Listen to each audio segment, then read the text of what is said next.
Okay. Chapter 8 is the chapter on emotions. I need to let you know I've gone through this Prezi a couple of times and I've hit the time limit every time so far. So I'm going to speed up a little bit, knowing that you can pause and rewind. Chapter starts out, what are emotions?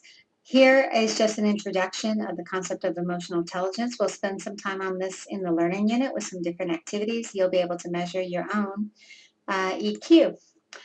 Then we get into the exact discussion of what are emotions.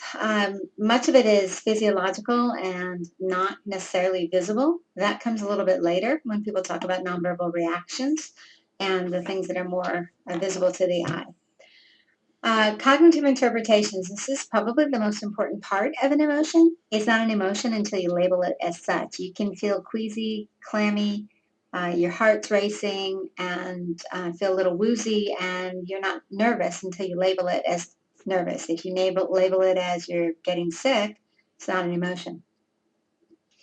And again, the verbal expression, because we're a low context culture, we are not as trained nor astute in reading the subtle nonverbals. And so you can't really rely on your own perception. We tend to be much more dependent on the vocalization of emotion, how well you communicate. Different influence that on expression. Personality, people look at this one a lot, but it's an influence, yes, but not as much as other issues. For example, culture is much more significant of its influence. Different events have different feelings in different cultures, and this is tremendous. Then you get on to gender. Definitely, not too surprisingly, a lot of differences between the way that men and women experience emotion and express it. Good to remember that. Emotional contagion, when you smile at somebody, they smile back. That's called reciprocity. The idea that emotions can spread. Very important to understand, especially in situations of anxiety or risk. Fear of self-disclosure, one of the most significant influences on emotional expression when people are afraid to self-disclose because it will make them vulnerable. They're not viewed as the same. It gives the other person power. Social conventions and roles. This has to do with norming. You might be a son, a daughter, a boyfriend, girlfriend, and very comfortable in expressing emotion. But when you're the manager at work, suddenly you're not. When you are at your job, suddenly you can't, and you feel that pressure. Then the book goes into some guidelines for expressing emotions. And at first, you get the discussion of the importance of it. And this I can't emphasize enough.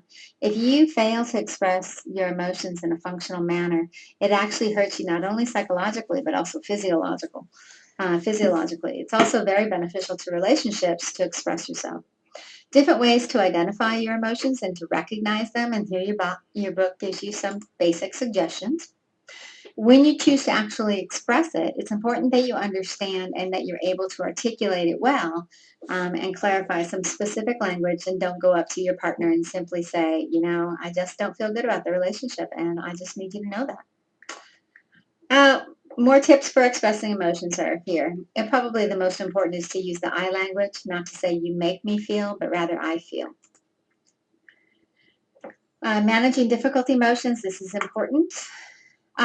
We have what we call facilitative emotions and debilitative. Facilitative or positive, debilitative are the ones that tend to get away from us sometimes and can potentially cause damage. Remember that cognitive label. Remember the significance of thought. It is your thought that causes the feeling. So if you can get back to whatever the thought is, that can help you control and minimize the consequential feeling that goes with it. This is probably one of the most important sections of the chapter, particularly the fallacies. I want you to be very familiar with these 7 fallacies. These are, again, that debilitative thinking that then triggers a debilitating emotion. I can't emphasize this enough. This is very important.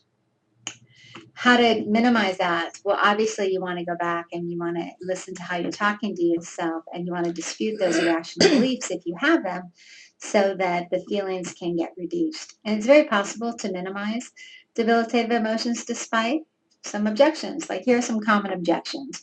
People say, hey, it's nothing like talking yourself out of it, and you can read these later. But I can tell you absolutely that it is possible to minimize debilitative emotions and to function more productively in a healthy manner. And I can't believe it. I got through chapter 8.